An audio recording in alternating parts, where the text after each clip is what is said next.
Hi guys, നമ്മുടെ big boss Malayalam season 7 ആദ്യഘട്ട nomination അവസാനിച്ചിരിക്കുകയാണ്. അപ്പോൾ നോമിനേഷനിൽ 7 പേരാണ് വന്നിരിക്കുന്നതെന്നാണ് എനിക്ക് തോന്നുന്നു. കാരണം ബിഗ് ബോസ് ഇതുവരെയും അനൗൺസ് ചെയ്തിട്ടില്ല.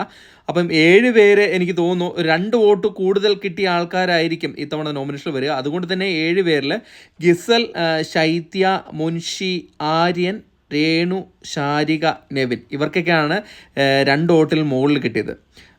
അപ്പം ഗിസൽ, ശൈത്യയുണ്ട്, മുൻഷി രഞ്ജിത്തുണ്ട്, ആര്യന് ഉണ്ട്, പിന്നെ നമ്മുടെ രേണു ഉണ്ട്, പിന്നെ ശാരികയുണ്ട്, പിന്നെ നമ്മുടെ നെവിൻ.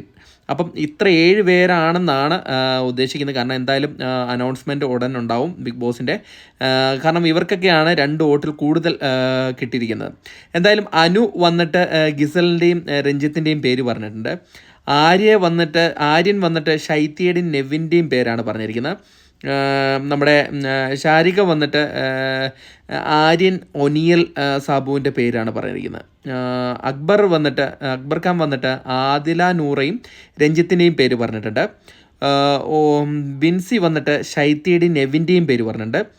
ഒനിയൽ സാബു വന്നിട്ട് ശൈത്യയുടെയും ഗിസലിൻ്റെയും പേര് പറഞ്ഞിട്ടുണ്ട്. ബിന്നി വന്നിട്ട് പറഞ്ഞത് ശൈത്യയും നമ്മുടെ മുൻഷി രഞ്ജിത്തുമാണ്. അഭിലാഷ് വന്നിട്ട് പറഞ്ഞത് രേണുവിൻ്റെ പേര് പറഞ്ഞിട്ടുണ്ട്. പിന്നെ ആര്യൻ ഖത്തറിയുടെയും പേര് പറഞ്ഞിട്ടുണ്ട്.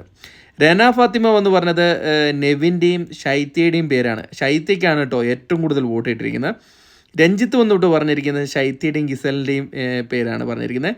ഗിസല വന്നിട്ട് പറഞ്ഞത് രേണുവിൻ്റെയും ശാരികയുടെയും പേരാണ് പറഞ്ഞിരിക്കുന്നത്. എന്തായാലും നമുക്ക് നോക്കാം ഇത്തവണത്തെ വോട്ടിങ്ങിൽ ആരാണ് പുറത്തു പോകുകയെന്ന്. എനിക്ക് തോന്നുന്നു ഗിസലെ ആയിരിക്കും മിക്കവാറും പുറത്തു പോവുക. നമുക്ക് നോക്കാം. ഒരു ബിഗ് ബോസിൻ്റെ അനൗൺസ്മെൻറ്റിന് വേണ്ടി വെയിറ്റിംഗ് ആണ്. 7 പേര് തന്നെയാണോ ഇത്തവണ നോമിനേഷൻ ഉള്ളതെന്ന് ഒരു കൺഫർമേഷന് വേണ്ടി മാത്രം വെയിറ്റ് ചെയ്യുന്നുള്ളൂ. അപ്പോൾ ഇതാണ് നോമിനേഷൻ ലിസ്റ്റ്. 7 പേരാണ്: ഗിസൽ, ശൈത്യ, മുൻഷി, ആര്യൻ ഖത്തറിയ, രേണു, ശാരിക, നെവിൻ. അപ്പം അടുത്തൊരു വീഡിയോ ആയിട്ട് കാണുന്നവരെ ടാറ്റ ബൈ.